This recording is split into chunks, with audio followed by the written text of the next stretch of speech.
बेनीपट्टी थाना क्षेत्र के मोहम्मदपुर पुल के निकट आम के बगीचे में मिले मृत युवक की पहचान अब तक नहीं हुई है। सबकी पहचान नहीं होने से पुलिस अभी तक कोई ठोस कार्रवाई नहीं कर पाई। नमस्कार, आप देख रहे हैं मिथिला सिटी न्यूज। आप सभी को बता दें कि बेनीपट्टी थाना क्षेत्र के मोहम्मदपुर गांव में एक आम के बगीचे में एक युवक का शव मिला था, जिसकी पुलिस अभी तक कोई जाँच अभी तक नहीं कर पाई है। आप लोगों को बता दें कि युवक की पहचान के लिए बेनीपट्टी पुलिस जिले के सभी थानेदारों व सीमावर्ती जिले के मृत युवक की फोटो पहचान के लिए भेज चुकी है। इसके बावजूद भी शव मिलने के करीब 30 घंटे बाद भी शव का रहस्य नहीं खुल सका है।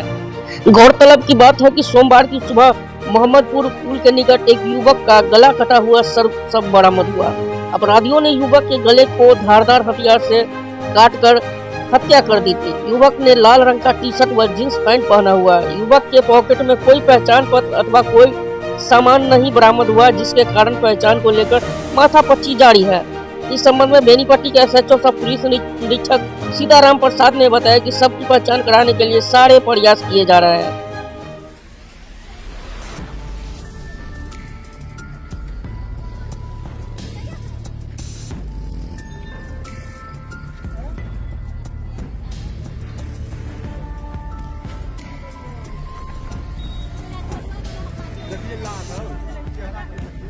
नहीं हमें समझ में आया।